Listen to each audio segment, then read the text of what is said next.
नमस्कार, स्वागत आपका हमारे इस विशेष श्रृंखला आपदा का सामना में।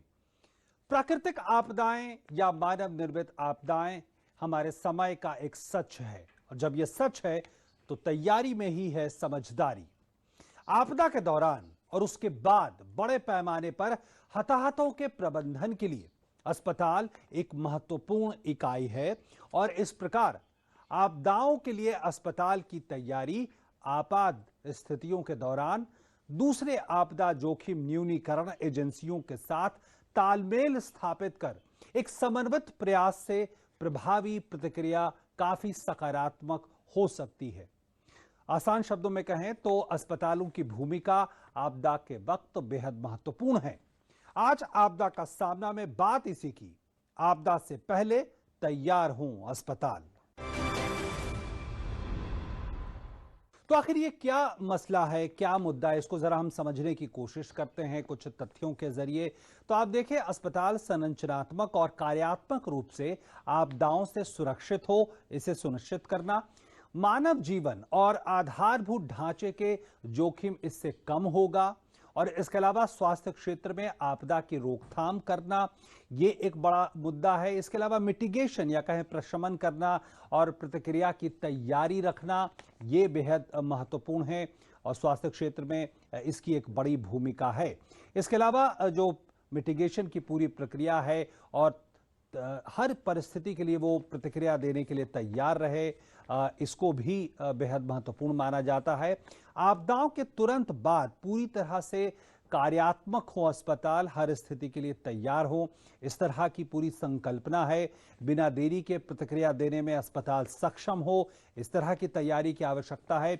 और एक और बात जो महत्वपूर्ण तौर पे कही जाती है वो है अंतर अनुशासनात्मक दृष्टिकोण के जरिए अस्पताल की भी सुरक्षा सुनिश्चित की जाए आपदा की स्थिति में।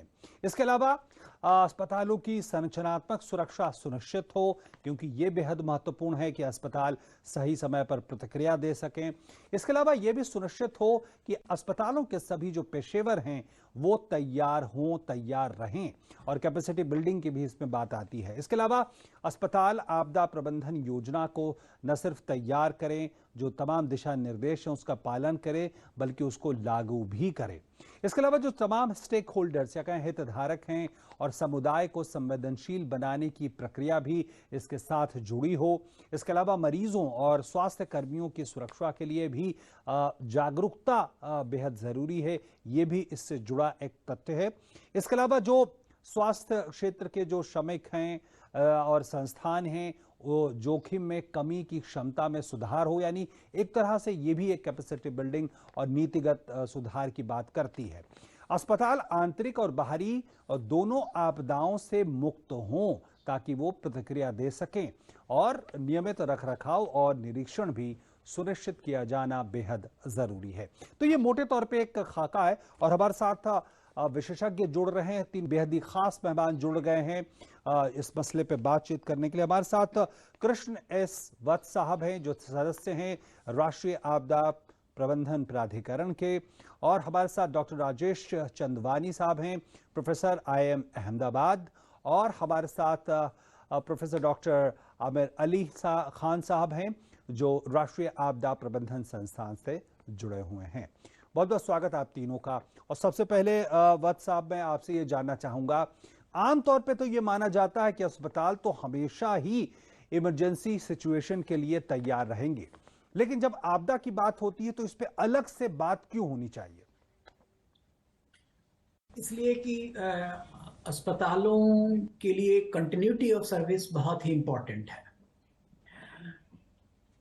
जब भी कोई बड़ा डिजास्टर और एक छोटा डिजास्टर भी होता है तो अस्पतालों की जो कंटिन्यूटी ऑफ सर्विस पर उसका असर पड़ता है।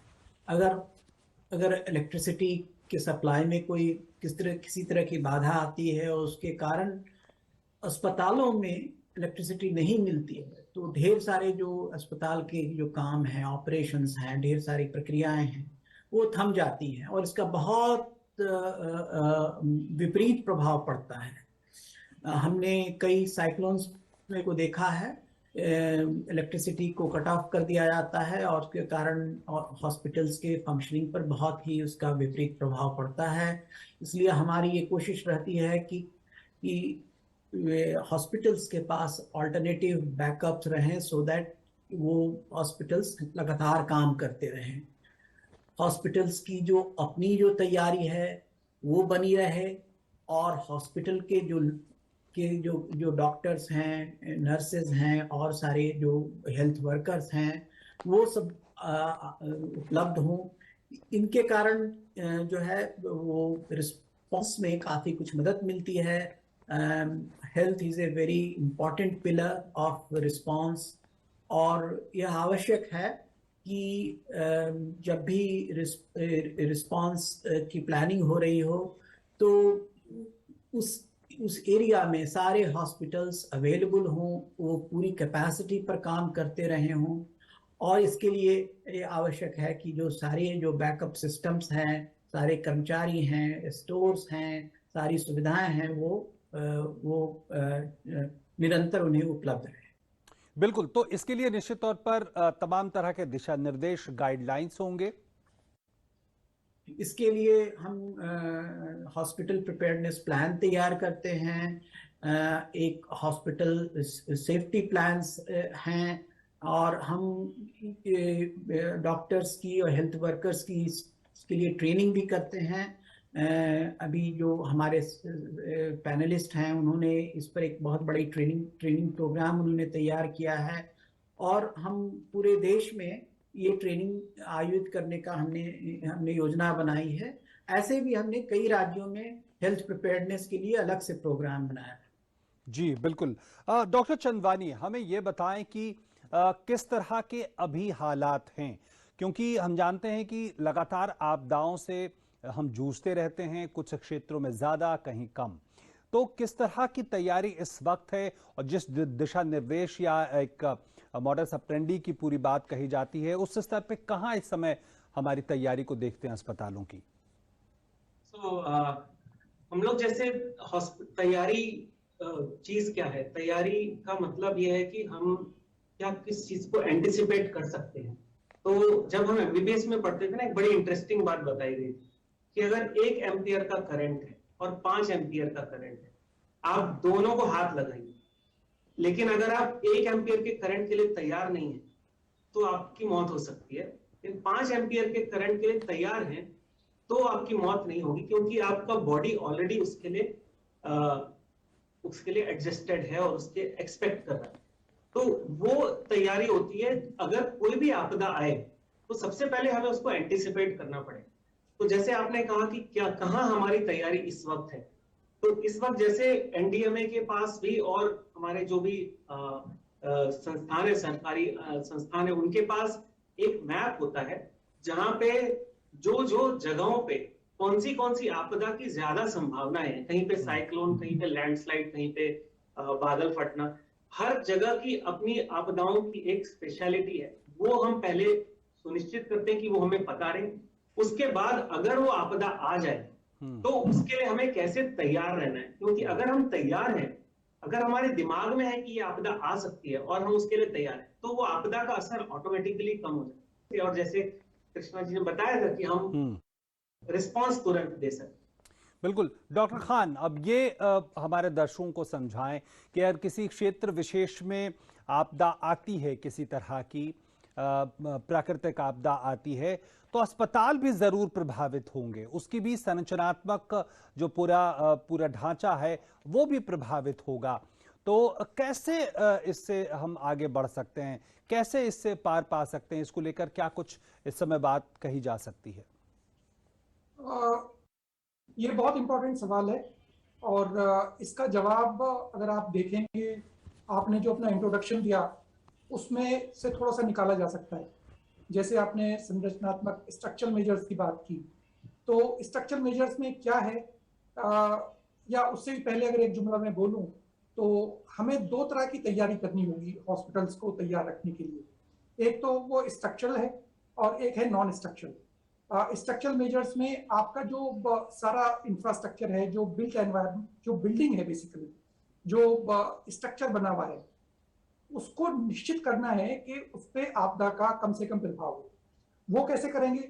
उसके लिए हमारे पास बिल्डिंग गाइडलाइंस बनी हुई हैं, बिल्डिंग कोड्स बने हुए हैं। वो एक अच्छा स्ट्रक्चर बनना चाहिए by applying those building codes. और अगर एक बार हमने वो बिल्डिंग ठीक से बना ली, और जैसे अब राजेश जी बता रहे थे अभी, प्रोफेसर राजेश, के जिस जगह पे जो आपका जोखिम जहां पे है, जहां पे जिस तरह का हैजार्ड है, उसको कंसीडर करके अगर हमने एक अच्छे से संरचना बना दी, स्ट्रक्चरल प्लान बना के उसको एग्जीक्यूट कर दिया by using those building codes guidelines जो ऑलरेडी अवेलेबल हैं under good supervision at a good site.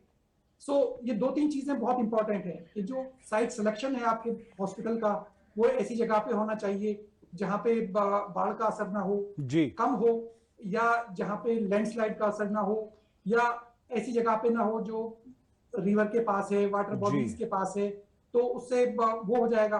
फिर उसके बाद वो प्रॉपर डिजाइन होना चाहिए, उसके लिए भी हमारे पास नेशनल बिल्डिंग कोड है। उसके अलावा आर्किटेक्चरल प्रॉपर्टीज हैं, स्ट्रक्चरल प्रॉपर्टीज हैं। तो ये सारी की सारी चीजें कंसीडर करके हम एक अच्छा स्ट्रक्चर बनाएंगे। उसके बाद आता है जो नॉन स्ट्रक्चरल इंफ्रास्ट्रक्चर है हॉस्पिटल का, जिसमें सारे इक्विपमेंट्स हैं जो जैसे कृष्णा सर बता रहे थे कि बहुत सारी जैसे स्टोर्स हैं, जैसे हॉस्पिटल्स में ऑपरेशन थिएटर है, तो उनकी फंक्शनैलिटी को इंश्योर करने के लिए हमें नॉन स्ट्रक्चरल मेजर्स को भी इंकॉर्पोरेट करना पड़ेगा। अब मैं एक एग्जांपल देता हूं कि कहीं पे अगर ग्लास लगा हुआ है, अर्थक्वेक जोन में आप बैठे हैं, तो अर्थक्वेक से वो ग्लास शैटर होगा और नीचे गिरेगा और इंजरी भी कर सकता है। तो उसको प्रिवेंट करने के लिए आपको उसको लैमिनेट करना पड़ेगा और इस तरह की चीजें आप करके उसको मैनेज कर सकते हैं। तो it's a combination of structural and non structural measures, and वो किया जा सकता है। बिल्कुल। तो बेहद महत्वपूर्ण बातें निकलकर सामने आ रही हैं। अगर हम बात करें तैयारियों की, तो किस तरह से ये तैयारियां भविष्य को ध्यान में रखकर की जा रही हैं, चाहे वो नीतिगत हो, चाहे जमीन पर बदलाव की बात हो, इस पे बात करेंगे। रुक रहे हैं एक छोटे से ब्रेक के लिए।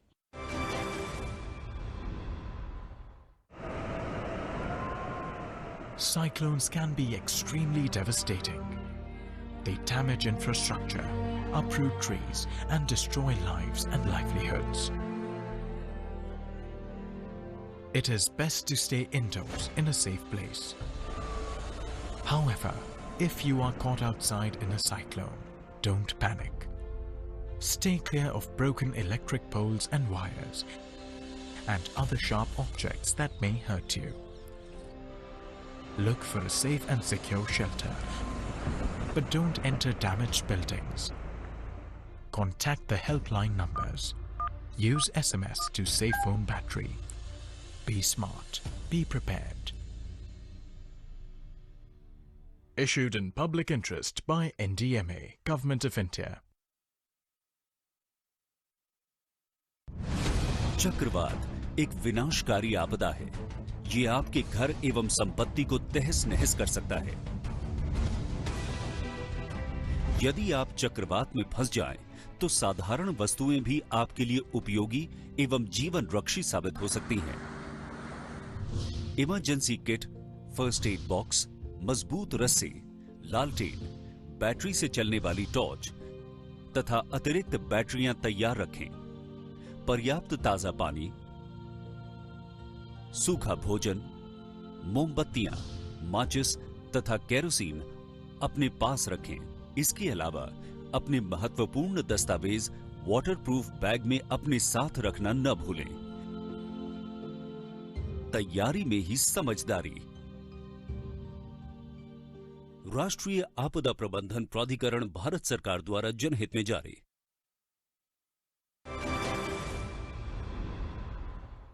ब्रेक के बाद एक बार फिर से आपका स्वागत। आप देख रहे हैं आपदा का सामना, और आज हम बात कर रहे हैं हॉस्पिटल्स, अस्पतालों की भूमिका, उनकी तैयारियों को लेकर, जहां तक आपदाओं की बात है। हमारे साथ हमारे विशेषज्ञ जुड़े हुए हैं।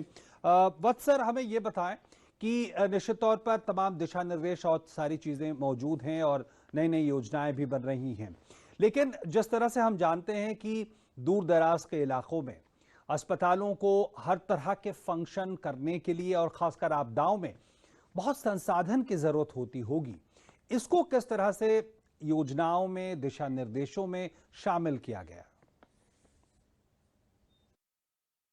हमने जो राज्य स्तर पर, जिला स्तर पर जो डिजास्टर मैनेजमेंट प्लान बनाया, उसमें हम हेल्थ को बहुत ही प्रोमिनेंटली इंक्लूड करते हैं, मेडिकल रिस्पांस को, और इसको तरह तरह से हम इंक्लूड करते हैं, वो चाहे एसेंशियल मेडिसिन हो, चाहे वो कुछ ब्लड बैंक की उपलब्धता हो, या जो ट्रेन्ड हेल्थ वर्कर्स हैं उनकी उपलब्धि हो, उनकी उपस्थिति हो। तो ये जो है, जब भी इस तरह की कभी भी कहीं भी किसी भी एरिया में इस तरह की बात आती है, तो हम राज्य के विभिन्न क्षेत्रों से, विभिन्न जिलों को इसको हम उपलब्ध करने के लिए हम उपक्रम करते हैं। इसके अलावा जो है हम अब फील्ड हॉस्पिटल्स की बात करने लगे हैं, हम पब्लिक हेल्थ कैंप्स की बात करने लगे हैं। तो जो रिस्पांस होता है उसके लिए हम जितनी तरह की सुविधाएं हो सकती हैं उन सब के लिए भी हम दोनों जो राशि है वह भी उपलब्ध हो रही है, और इसके लिए हम ज्यादा प्रशिक्षण कार्यक्रम भी आयोजित कर रहे हैं। क्षमता निर्माण या कहें कैपेसिटी बिल्डिंग की बात हो, मुख्य तौर पर क्या फोकस है इस वक्त एनडीएमए का और जो तमाम दूसरी एजेंसियां हैं, कि वो कौन से ऐसे कैपेसिटी या कहें स्किल्स हैं, ऐसे प्रोफेशनल्स हैं जो आपदा के समय और उन इलाकों में जो ज़्यादा इसके लिए प्रोन हैं, जहां आ सकती हैं आपदाएं, वहां उपलब्धता सुनिश्चित हो। तो किस तरह से कैपेसिटी बिल्डिंग, उसके क्या महत्वपूर्ण बिंदु आप समझाना चाहेंगे? दो स्तर पर ये काम होता है, एक तो अस्पताल के स्तर पर, और दूसरा जो है सो एक जो पब्लिक हेल्थ रिस्पांस है उसके स्तर पर।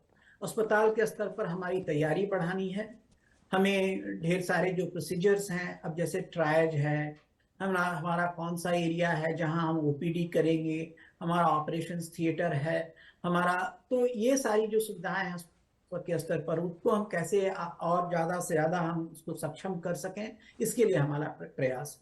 लेकिन हमें ऑल्सो फील्ड में जो पब्लिक हेल्थ की ढेर सारी समस्याएं हैं उनको कैसे हम अच्छे से इफेक्टिवली रिस्पॉन्ड करें, लोगों तक कैसे पहुंचे, लोगों तक कैसी स्वास्थ्य संबंधी सुविधाएं कैसे पहुंचाएं।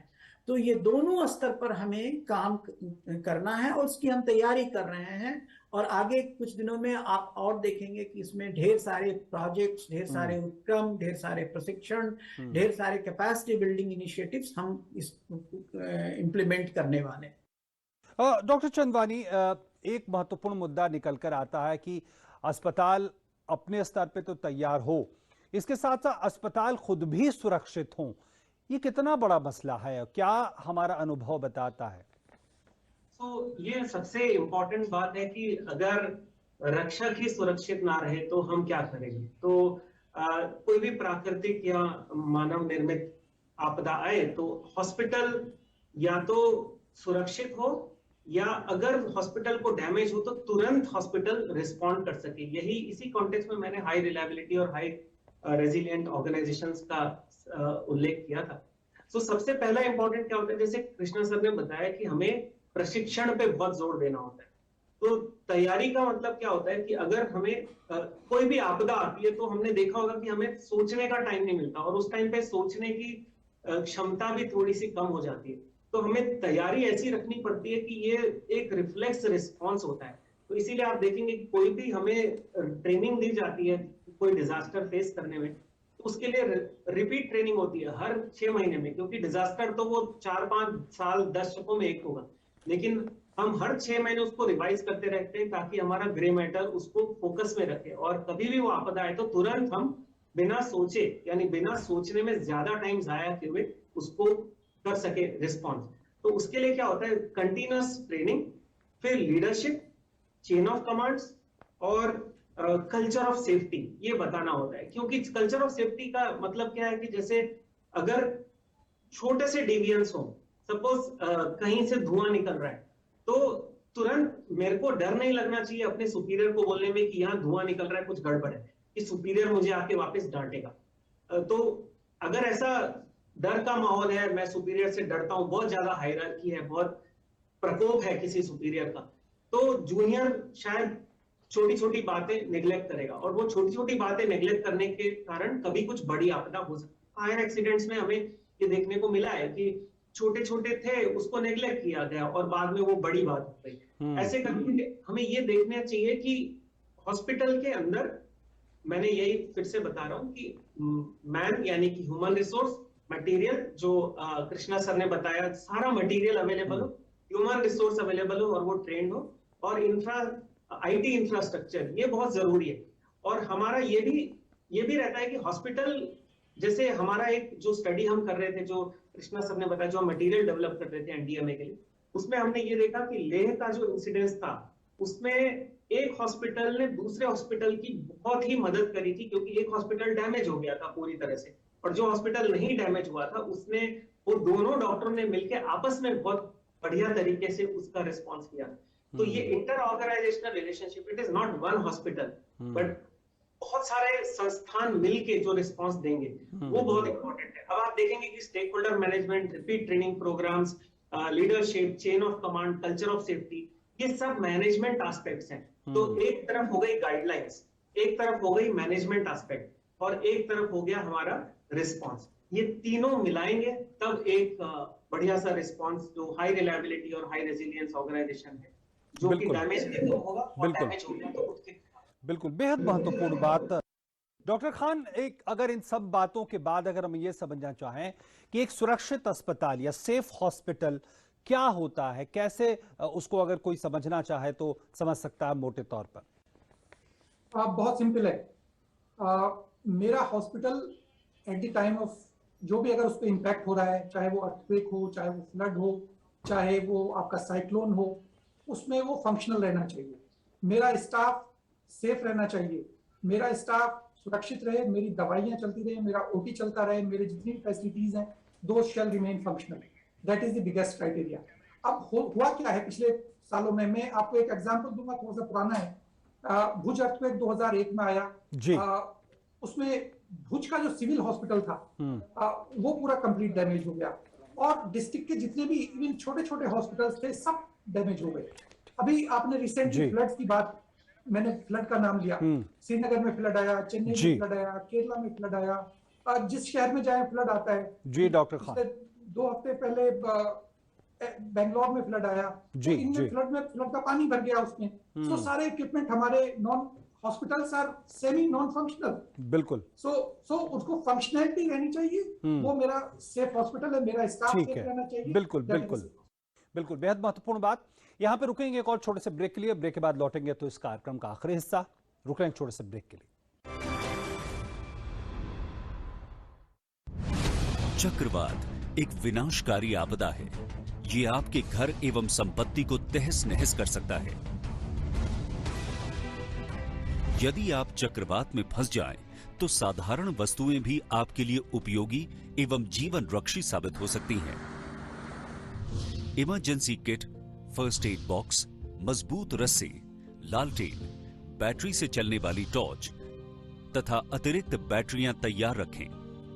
पर्याप्त ताजा पानी, सूखा भोजन, मोमबत्तियां, माचिस तथा केरोसिन अपने पास रखें। इसके अलावा अपने महत्वपूर्ण दस्तावेज वाटरप्रूफ बैग में अपने साथ रखना न भूलें। तैयारी में ही समझदारी। राष्ट्रीय आपदा प्रबंधन प्राधिकरण, भारत सरकार द्वारा जनहित में जारी। Cyclones can be extremely devastating. They damage infrastructure, uproot trees, and destroy lives and livelihoods. It is best to stay indoors in a safe place. However, if you are caught outside in a cyclone, don't panic.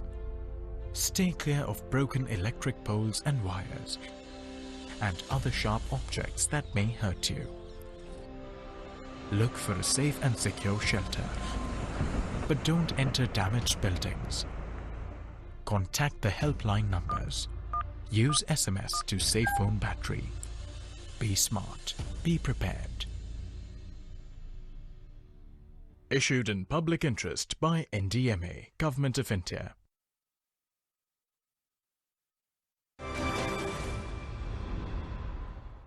और break के बाद एक बार फिर से आपका स्वागत। आप देख रहे हैं आपदा का सामना और हमारे पास समय बेहद ही कम अब बचा है इस कार्यक्रम में।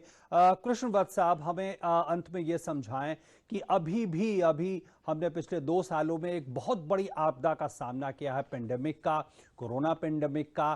किस तरह के अस्पतालों की तैयारियों और तमाम मुद्दों से जुड़ी सीख हमें मिली है? क्या बड़ा इसमें हमने एक सीख हासिल की है जो आने वाले वक्त में लाभदायक होगी अगर इस तरह की पेंडेमिक या कोई इस तरह की आपदा दोबारा आती है तो? सबसे बड़ी सीख ये है कि हम अंदाज लगाते हैं कि यदि कोई आपदा आई तो अस्पताल पर किस तरह का लोड आएगा, कितने लोग जख्मी हो सकते हैं, कितने लोगों को मेडिकल असिस्टेंस की जरूरत होगी। तो जैसे अगर कोई एक बड़ा अर्थक्वेक आया किसी शहर में तो ऐसा अंदाज लगाया जा सकता है कि 1000 लोग जख्मी होंगे और 2000 लोग जख्मी होंगे और इतने लोगों को मदद की जरूरत होगी, बेड्स की कितनी जरूरत होगी, दवाइयों की कितनी जरूरत होगी।